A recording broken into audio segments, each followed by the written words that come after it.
نفس ذائقۃ الموت، ہر جاندار کو موت کا ذائقہ چکھنا ہے.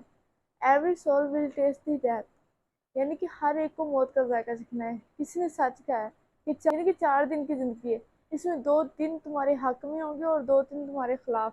یعنی کہ جو 2 دن تمہارے حق میں ہوں گے انہیں اچھے انداز سے گزارو، ان میں تم کو تکبر نہ کیا کرو. اور جو 2 دن تمہارے خلاف ہو انہیں صبر کے ساتھ برداشت کرو. یعنی کہ جو بھی تمہیں تکلیفیں دی جائیں یا جو بھی دکھ آزمائشیں آئیں انہیں صبر کے ساتھ، یعنی کہ انہیں صبر کے ساتھ برداشت کیا جائے. تو ہمیں ایسا نہیں کہنا چاہیے کہ فلاں نے یہ کیا تھا تو اسے اس کی جرم کی سزا ہوگی، فلاں یہ کام کرتا ہے. یا جو بھی بندہ جیسے بھی جس کی لکھ دی جاتی ہے، یعنی کہ جس نے جس مقام پہ مرنا ہوتا ہے اللہ تبارک و تعالیٰ نے پہلے اس کی تقدیر میں لکھ دیا ہے. ہمیں نہیں یہ کہنا چاہیے. اب سوال بہت سارے اٹھائے جا رہے ہیں.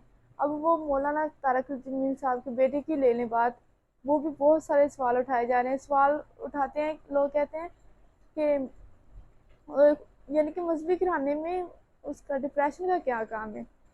سوال تو بہت سارے اور بھی پیدا ہوتے ہیں. اگر ہم کہیں کہ جو ڈاکٹر جو ہارٹ اسپیشلسٹ ہوتا ہے اگر یا اسے دل کے دورے پڑتے ہیں تو پھر اسے ایسا کیوں ہوتا ہے؟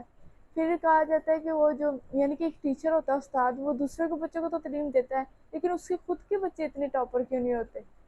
بہت سارے ہمارے ذہنوں میں بھی سوال پیدا ہوتے ہیں. لیکن ہوتا وہی ہے جو اللہ تبارک و تعالیٰ چاہے یا اللہ تعالیٰ نے تقدیر میں لکھ دیا جاتا ہے.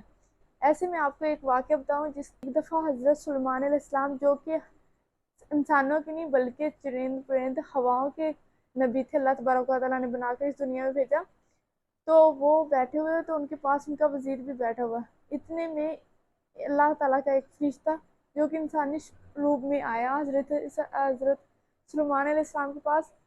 تو وہ وزیر کو نا گھور گھور کر دیکھنے لگ گئے. تو وزیر بہت دنگ رہ گیا کہ یہ بندہ مجھے اتنے گھور گھور کر کیوں دیکھ رہا ہے. وہ جو فرشتہ تھا وہ چلا گیا. تو حضرت سلیمان علیہ السلام سے وہ وزیر پوچھنے لگے کہ اے اللہ کے نبی یہ جو کون تھا یہ بندہ؟ تو جب حضرت سلیمان علیہ السلام نے فرمایا کہ ملک الموت تھا، اور کہنے لگا کہ مجھے جلدی سے ہواؤں کو کہہ دیں کہ مجھے جلدی سے جزیرہ بماس پہنچا دیں. تو اللہ تعالیٰ کے نبی نے یعنی کہ اس ہواؤں کو حکم دیا اور وہ جزیرہ بماس اسے لے گئی. ابھی اس کا ایک پاؤں اندر تھا اور ایک باہر، تو اس سے موت آ گئی. تھوڑے عرصے بعد حضرت سلیمان علیہ السلام کے پاس پھر وہی فرشتے یعنی کہ حضرت عزرائیل علیہ السلام آئے. تو حضرت سلیمان علیہ السلام نے ان سے پوچھا کہ اے فرشتے، جب تم اس دن آئے تو یعنی کہ میرے وزیر کو آپ اس طرح کیوں گھور رہے تھے؟ تو اس نے جواب دیا کہ اے اللہ کے نبی، جب میں اس دن آیا تو اس کی روح قبض کرنے آیا تھا، تب وہ یہاں پر بیٹھا تھا، لیکن اللہ تبارک و تعالیٰ نے جزیرہ بماس میں اس کی موت لکھی تھی، یعنی کہ وہاں پہ جا کر حکم ہوا تھا. تو پھر میں حیران تھا کہ یہ یہاں کیا بیٹھا ہے.